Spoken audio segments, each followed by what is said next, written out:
Athletic directors, I understand the environment. I get the environment. You need to make some cuts today in some programs, but don't cut college tennis. Don't do it. Do not cut college tennis. It's very valuable. Let me tell you why. Okay, so college tennis. See, college tennis it's a natural sport that you can associate with fundraising. Many people in communities around the colleges, they play tennis. And I've often seen people that play tennis, even though they may not have went to that respective college, they get a natural association. The college players play tennis, they play tennis, the community plays tennis. Often they integrate within the tennis community, pro-ams, member guest tournaments, some open tournaments.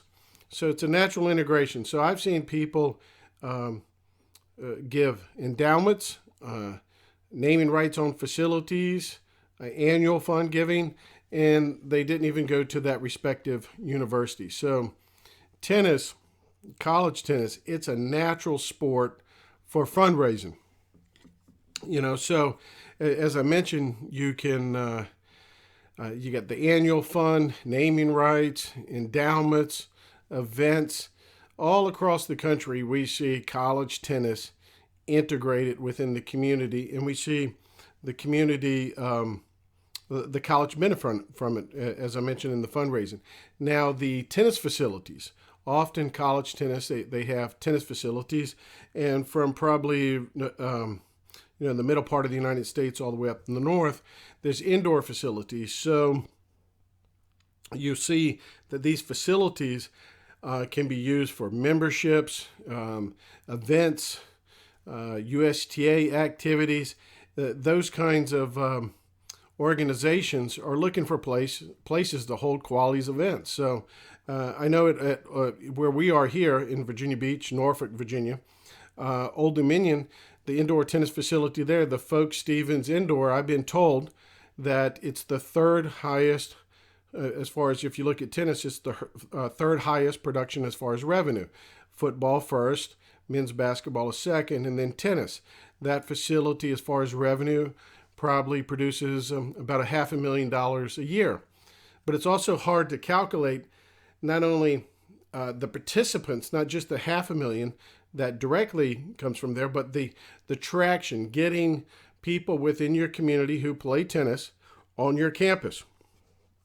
So that's a benefit of college tennis. Even some places that have great outdoor facilities and don't have indoors, they can be utilized for those kinds of that kind of programming, the USTA programming, local leagues, events, and so forth. So it's a natural partnership for sure. Now, again, these facilities, the other sport that's kind of like it, really not a sport, it's a game, is golf.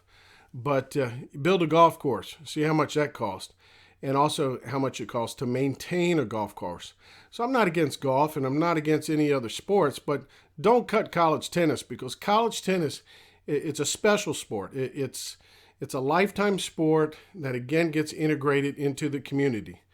Now, I know you college coaches, you're happy with me saying this, but however, college coaches, you can certainly help out your athletic departments and dial back those budgets some. So those schools that are in the top 100 and are seeking NCAA qualification and recruiting and really getting after it for high national rankings, I'm not sure that you need to have the best assistant coach in the world for 8 players, okay? And I'm not sure you need to be taking players all around the country to play pro events and spending thousands and thousands of dollars in that. I think you could benefit from more local competition as far as getting people matches. And again, you integrate the community and the tennis program together, often with local competition. And some of that local competition can be counted as NCAA, or it can be counted as a college competition. Open tournaments can be counted that way. So college coaches, I know there's some budgets out there that's $1.5 million a year.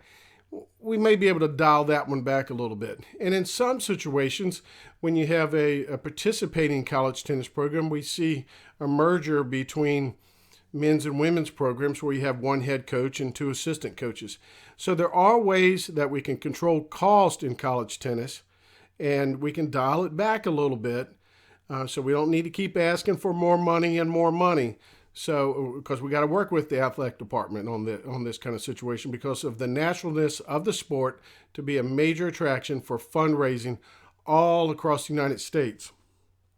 So, if we have ADs out there, athletic directors, who can't really get the right tennis coach as far as fundraising, then maybe we just don't need to cut college tennis. Maybe we just need to cut the athletic director and the college tennis coach.